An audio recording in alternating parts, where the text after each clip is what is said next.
현대 문명의 발달은 과학기술에 기인합니다. 과학기술은 수많은 과학자들의 노력에 의해 이루어졌지요. 수많은 과학자들 중에서 가장 위대한 과학자는 누구일까요? 많은 학자들은 아이작 뉴턴을 손꼽습니다. 뉴턴이 세상에서 가장 위대한 과학자가 된 이유는 무엇일까요? 우리는 그 이유를 찾기 위해 뉴턴의 발자취를 따라가 봅니다. 뉴턴은 1642년 12월 25일에 영국 링컨셔주 울즈소프의 농가에 사생아로 태어났습니다. 지금 뉴턴 생가는 영국의 내셔널 트러스트에서 관리하고 있습니다. 정문을 통과하면 뉴턴이 태어나고 위대한 업적을 탄생시킨 바로 그 집이 나타납니다. 그리고 그 유명한 사과나무도. 뉴턴은 케임브리지에 있는 트리니티 칼리지에 입학을 하여 공부를 하였습니다. 그러던 1665년 영국, 심각한 전염병인 흑사병이 창궐하게 됩니다.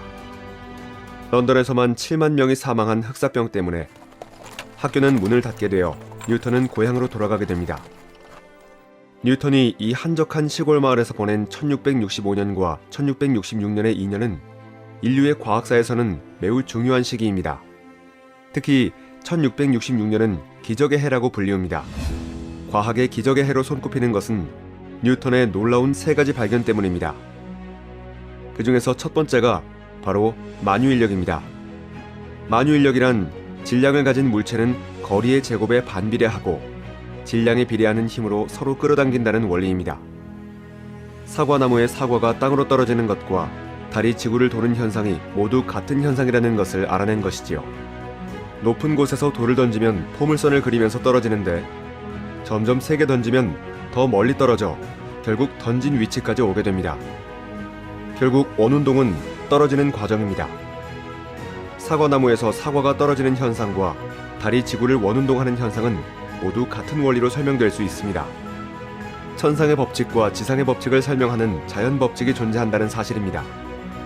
만유인력의 법칙을 알아냈다고 하는 바로 그 사과나무는 지금도 뉴턴 생가에 자리 잡고 있습니다. 그런데 우리나라에도 뉴턴의 사과나무가 있다는 것을 아시나요? 영국에서 미국을 거쳐 대전표준과학원에 들어온 사과나무는 전국 여러 곳에서 4대손 사과나무가 자라고 있습니다. 뉴턴은 물체에 힘이 작용하면 어떻게 물체가 움직이는지를 밝히는 고전 역학 체계를 만들어내었습니다. 그 이전까지 지배적인 이론은 아리스토텔레스의 이론이었습니다. 힘이 작용하면 움직이고 힘이 작용하지 않으면 멈추어 있다는 이론이 지배적이었지요. 뉴턴의 세 가지 법칙으로 대표되는 고전 역학은 첫째, 관성의 법칙. 물체에 힘이 작용하지 않으면 원래의 상태를 유지한다. 둘째, 힘과 가속도의 법칙. 물체에 작용하는 힘과 질량, 가속도는 F는 ma의 관계를 갖는다.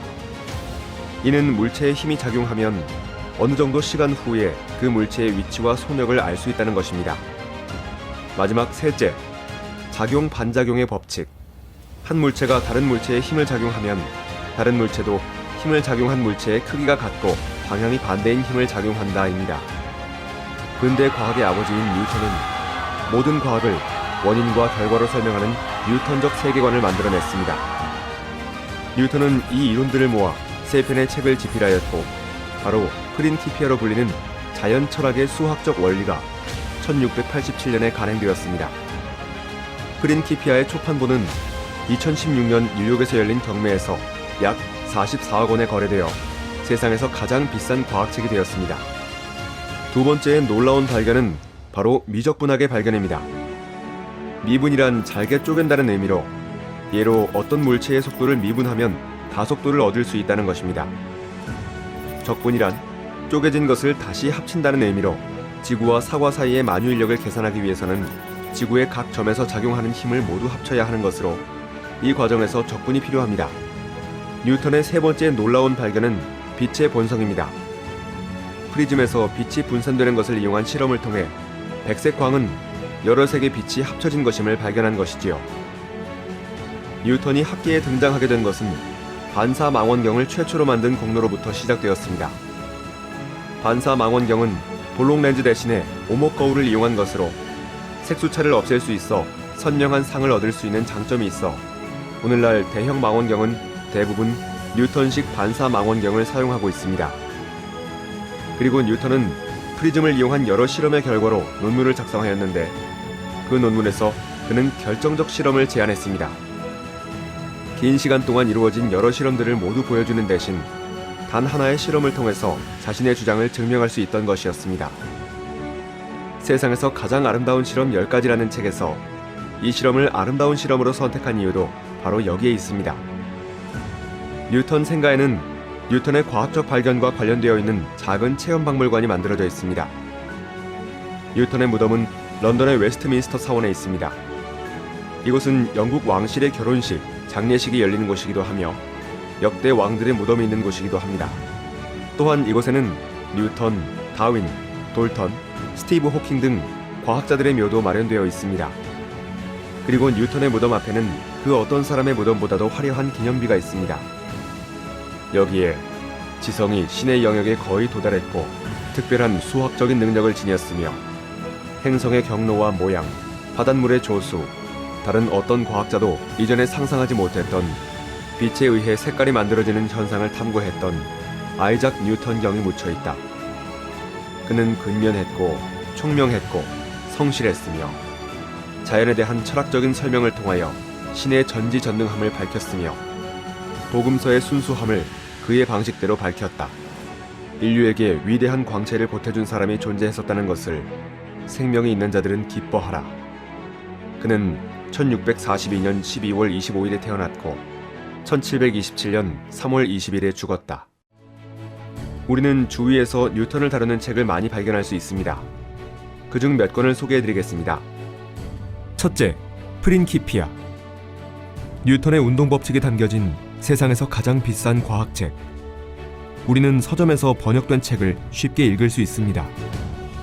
그리고 캠브리지 도서관을 통해 뉴턴이 직접 쓴 편지, 논문 등을 볼 수도 있습니다.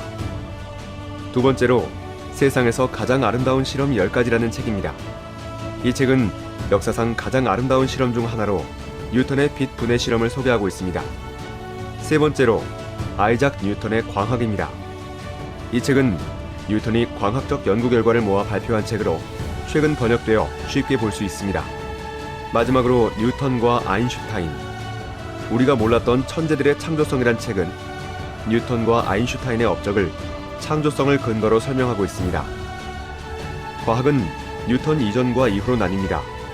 오늘날 우리가 과학이라고 부르는 체계를 처음 확립한 과학자인 뉴턴. 뉴턴에 대한 여러 책들을 통해서 과학의 탄생을 느껴보기 바랍니다.